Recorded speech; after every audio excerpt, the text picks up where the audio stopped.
Today on Cooking the Books with Heather, we are making probably the easiest, fewest ingredients recipe we have ever made on this channel.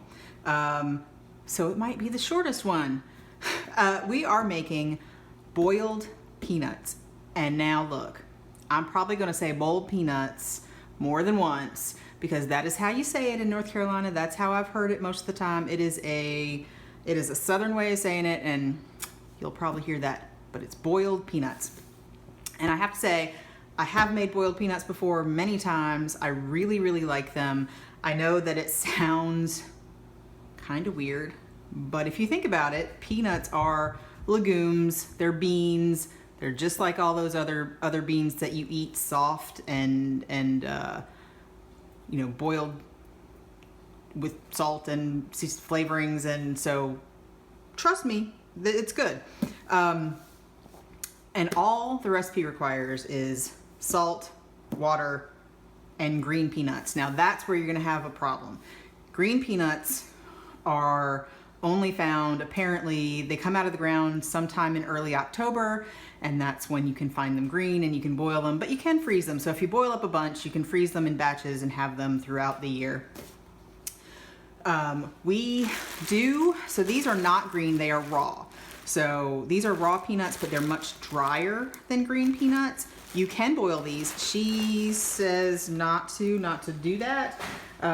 They do take a really long time. I usually use the pressure cooker, and it takes like at least a couple hours. Sometimes I do like 4 hours, like 2 cycles in the pressure cooker, just because it takes a while to get through the drier outside. These, however, are green peanuts, and we've just rinsed them, but they're much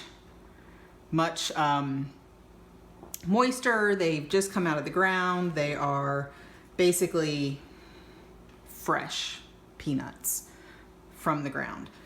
And so the thing you need to think about with boiled peanuts is how you like them. They taste, when I first tasted them, I'm not Southern. I grew up in the South, but with Northern parents. So when I first tasted them, I was already an adult, and they tasted, to me, they remind me a lot of edamame. So if you eat edamame, like at your, or even, you know, soybeans that, you know, have been roasted or boiled or sauteed, that's what they taste like to me, which makes sense because really it's all legumes, right?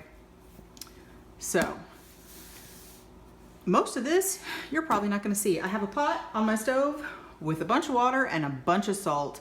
You want these to be salty. And we're just gonna boil them. We're gonna boil them for an hour, and then we're gonna try them, and that's the only way you can tell if they are done. You might like them a little soft, really soft. We tend to prefer them pretty soft.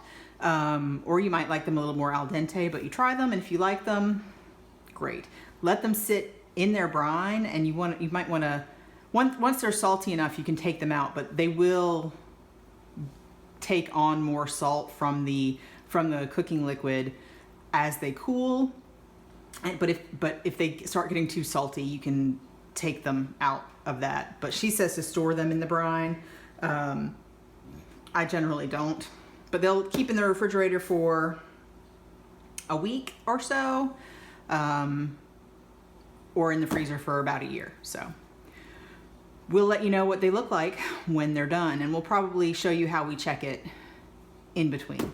So stay tuned. All right, so I just brought the salt, water, and peanuts up to a boil, and you want to keep this sort of boiling, but you want to make sure that it doesn't run out of water. So you want to you check it every so often, but we're also going to put a lid on it, and I'm going to make sure it doesn't boil too fast while the lid's on it, but so probably about medium low heat on my stove will keep it boiling, and then we'll check it in an hour. So at an hour, this is what they look like. I picked out a small one and tried it, and it's soft, but not quite as soft as we would like. So I am going to let it go for another half an hour and test it again. Okay. These have been boiling for about an hour and 45 minutes now. They were really done, as far as I could tell, at an hour and a half, but you know, took us a little time.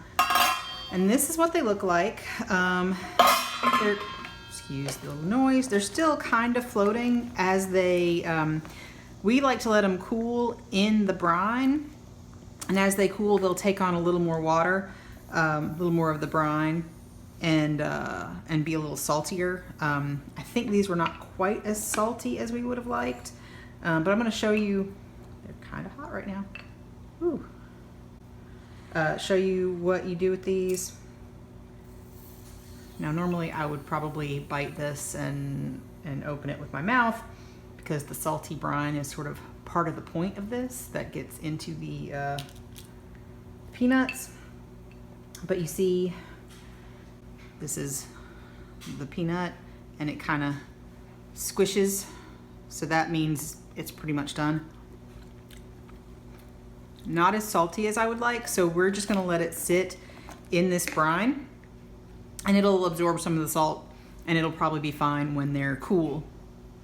And that is it for this recipe. I wanted to show you guys what these look like after they've been sitting in the water for a while. They've actually taken up more of the water, more of the brine into the peanuts, and most of them are no longer floating. And that's a good sign. It means they'll probably be saltier and really good.